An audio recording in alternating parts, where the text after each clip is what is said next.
Lafourche gets their 5th win over Ellender.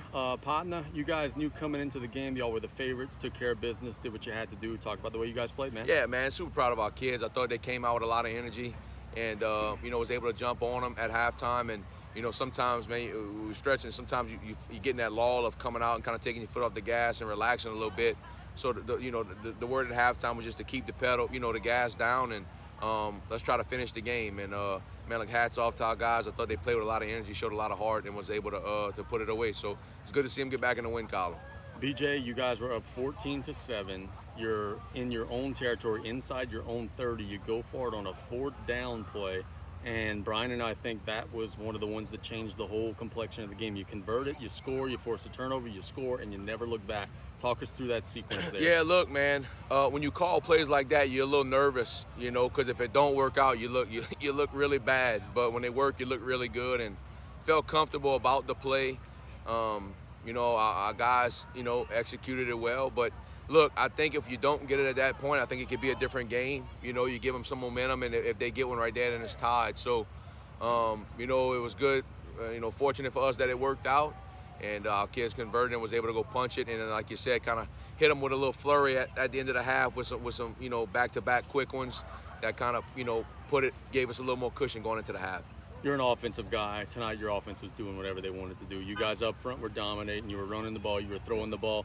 Easy night to be a play caller, man. The whole playbook was open tonight. Yeah, it is, man. Look, I think, on a season, I thought our guys on offense have been playing really well, for the most part, So it was good to see them, able to, put some points on the board, able to throw it a little bit and run it and kind of mix it up. And, man, what's good about our kids is they're not greedy. They never once come to the sideline and get upset because they're not getting their number called or, they're not getting a pass or, the running back's not complaining because he's not getting the ball when he's running them, running well. And it's just a team effort, man. They're excited for everybody to succeed.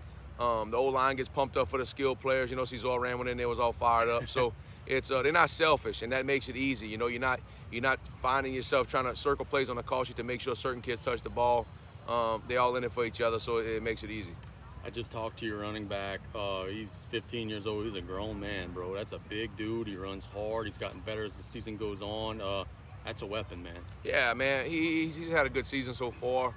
Proud of him. He's probably one of the hardest workers on the team, and to see him come out and have success and be able to run through tackles and start to feel it. I think early on in the year you kind of saw the switch flip to when he started feeling the certain, the different scheme runs and where to hit it and, kind of that gravity pulling you towards that hole. So I think a lot of that's got to do with the offensive line. He's trusting them to get moving and create lanes and, they kind of feed off each other, honestly, So when one's doing good or we're starting to run a little bit, they get excited and they start feeding off of it. And look, it makes it easy for me to call plays when they get into that type of mode.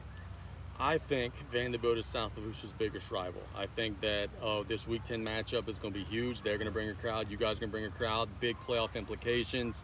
It's a huge game coming up Friday, brother. Yeah, look, I think we've, it's good, man. You control your own destiny. You put in a lot of work in the off season, and to be able to sit here this year and be able to control your own destiny, and set yourself up for a big Week 10 matchup. In my opinion, it's a playoff game. There's a lot of playoff seeding or playoff hopes that's going to ride on it for both teams. And, they're going to want it bad, and we're going to want it bad. And I know our kids are excited about the opportunity to get out there and play next Friday and, try to pull out a big win. Congrats, brother. Thank you, man.